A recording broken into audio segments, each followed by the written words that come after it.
Hi, good morning. Thank you, Professor Cho. So, in honor of Mother's Day, I decided to start this speech by quoting my own mom. After all, no one has looked forward to this moment longer.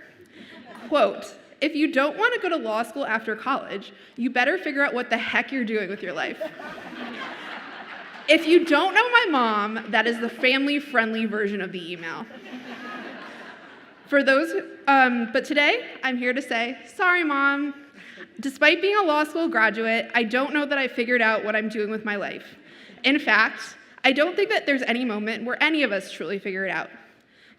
We simply adjust and adapt. Much like cold calls, life is nothing but a series of answers that start with, "It depends."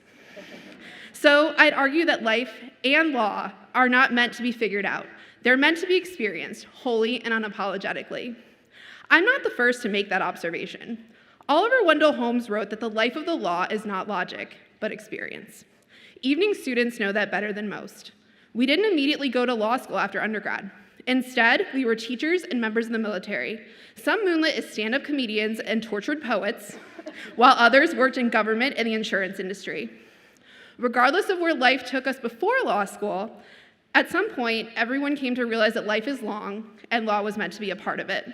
So here we are, 4 years later, and graduates of UConn Law.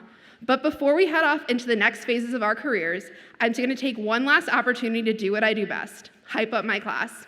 And this time, I have a captive audience.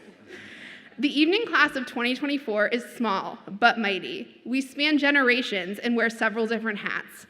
We all started this journey virtually, quickly building community with one another and our professors, while aware that we were people first and law students second. Throughout it all, we kept our sense of humor. We'd be the first ones to crack jokes and make one another smile. We even surprised our professors our first year by showing up to class with cat filters on our WebEx screens to stress that no matter what life threw at us, we were prepared to go forward. And boy, did we go forward.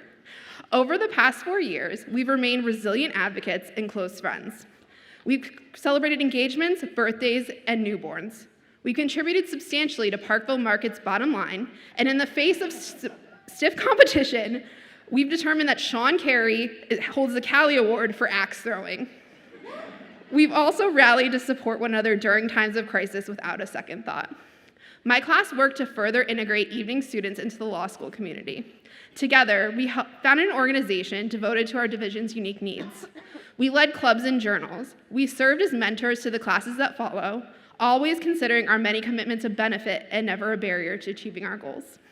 So, we will remember not only as the last of the pandemic classes, but the first evening class whose members include the editor-in-chief of the Connecticut Law Review, the president of the Corporate and Securities Law Society, and the lead organizer of several Earth Day conferences.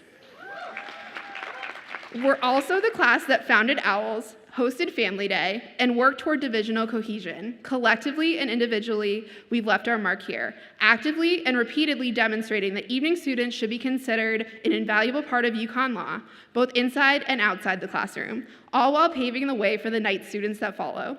But we didn't do it alone. A benefit of attending law school after dark is that we spend a year learning from Professors LaHave, Anderson, McDougald, and Berger, each of whom has been a champion of our class and the division itself. We've learned so much from you. For example, we may never look at a peppercorn or a grasshopper quite the same way. And that's even the case, although now we know that we have enough legal knowledge to understand teams like offensive, non-mutual, collateral estoppel.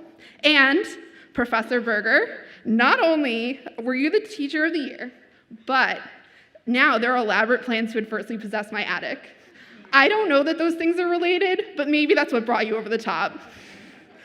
In all seriousness, thank you for everything. Your mentorship and support mean that more than I could ever say, especially in 4 minutes. We are also grateful to the members of the faculty that taught us after business hours or took the time to serve as mentors despite our unconventional schedules. On behalf of my class, I also want to extend our sincerest thanks to our friends and families. You've served as co-pilots and confidants over 4 years of, Professor, I think you're on mute. Tolerated inside jokes about caramelized onions and low menaces without complaint. And without you, none of us would be here today. So we appreciate everything you've done for us. Finally, thank you to my classmates. It's been a true honor and privilege to learn and laugh alongside you. I couldn't imagine better colleagues and friends. If the last 4 years taught me anything, it's that while we may not have it all figured out yet, we'll accomplish a lot along the way. So, congratulations, 2024. Let's continue to experience all that life and law have to offer as we embrace whatever comes next.